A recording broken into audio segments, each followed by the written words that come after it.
দেউতা মোৰ দেউতা তুমি আশা আৰু ভৰসা দেউতা মোৰ দেউতা তুমি আশা আৰু ভৰসা কোনো তোমাৰ সমাজে যে পাওঁ তোমাক দেখিলে হয় NKTVৰ বাতৰি প্ৰভাৱ অলপতে NKTV প্লাছৰ কাৰ্যবাহী সম্পাদক অনুপম চক্ৰৱৰ্তীয়ে হাত ধৰা এক অনুষ্ঠানত নাৰায়ণপুৰৰ শিমলুগুৰি এটি কণমানি ছাত্ৰ ৰাহুল মেধিৰ এক গীতৰ অনুষ্ঠান সম্প্ৰচাৰ হৈছিল। সেই অনুষ্ঠানতে সদৌ অসম ছাত্ৰ সন্থাৰ ক্ৰীড়া সম্পাদক সীমান্ত নেওগে কথা দিছিল, তেওঁক এককালীন সাহায্য দিয়াৰ কথা দিছিল। সেই মৰ্মে আজি সীমান্ত নেওগ হৈ এটি আচুৰ সজাতি দল উপস্থিত হৈছেহি আৰু ৰাহুল মেধিক এককালীন সাহায্য প্ৰদান কৰিছে। আমি কিছু দৃশ্যাংশ দেখাইছোঁ।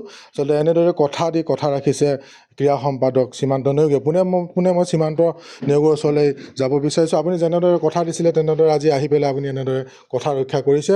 ছাত্ৰজনৰ যি কণমানি ছাত্ৰৰ ভৱিষ্যত যাতে আগবাঢ়ি যায় বা শিক্ষাৰ ক্ষেত্ৰত যাতে হেঙাৰ হ'ব নোৱাৰে তাৰ কাৰণে এটা ব্যৱস্থা আপুনি হাতত লৈছে, কি ক'ব? হয় মই পোনপ্ৰথমতে আমি সদৌ অসম ছাত্ৰ সন্থা পবিত্ৰ মজিয়াৰ পৰা আপোনালোকৰ NKTV পৰিয়াললৈ আমি অশেষ ধন্যবাদ আৰু কৃতজ্ঞতা জ্ঞাপন কৰিছোঁ। যিহেতু লখিমপুৰ জিলাৰ এখন সীমামূৰীয়া অঞ্চল শিমলুগুৰি অতি ভিতৰুৱা অঞ্চলত এই কণমানি ৰাহুল মেধি তেওঁৰ যি প্ৰতিভা, এই প্ৰতিভাখিনি আমাৰ ৰাইজৰ মাজলৈ আগবঢ়াই দিয়াৰ ক্ষেত্ৰত NKTVয়ে বিশেষ ভূমিকা ল'লে। আৰু আজি প্ৰায় কিছুদিনৰ আগত আজি 4-5টা দিনৰ আগতে যিহেতু আপোনালোকৰ এটা অনুষ্ঠান হৈছিল আৰু সেই অনুষ্ঠানটো আমি নিজে উপভোগ কৰি আছিলোঁ। অনুষ্ঠানটো যেতিয়া চাই আছিলোঁ, ৰাহুল মেধিৰ যি প্ৰতিভাসমূহ দেখি আমি নিজে আপ্লুত হৈছিলোঁ।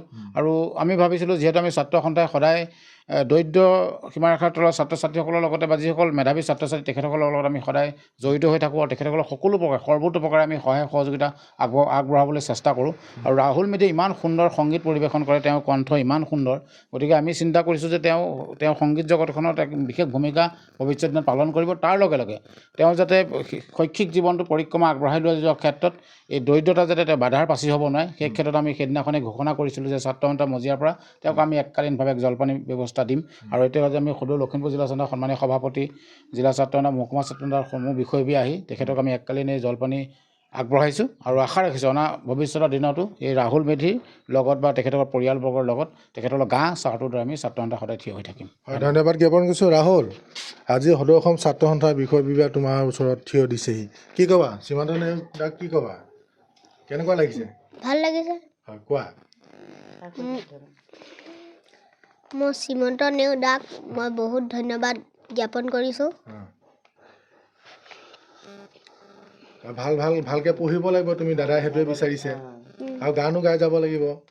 এতিয়া দাদাহঁতক কি গান শুনাবা? এটা গান শুনাই দিয়া। জুবিনৰ গান এটা শুনাবা নেকি? গোৱা। দেউতা মোৰ দেউতা তুমি আশা আৰু ভৰসা দেউতা মোৰ দেউতা তুমি আশা আৰু ভৰসা কোনো তোমাৰ সমাজে যে পাওঁ তোমাক দেখিলে মই হৈ যে পাওঁ তুমি সুৰজ বিপাঙৰ প্ৰতি পোৱা তুমি জীৱন যোজন নাৰো কাভয় দেউতা মোৰ দেউতা তুমি আশা আৰু ভৰসা। ধুনীয়া। আৰু এবাৰ আৰু এটা বেলেগ এটা গীত গোৱা তুমি। তোৰে মোৰে আলোকৰে যাত্ৰা ব্যৰ্থ তোৰে মোৰে আলোকৰে যাত্ৰা ব্যৰ্থ আমি পালো জীৱনৰ অৰ্থ ভিৰ স্বাগত সতীৰ্থ সতীৰ্থ।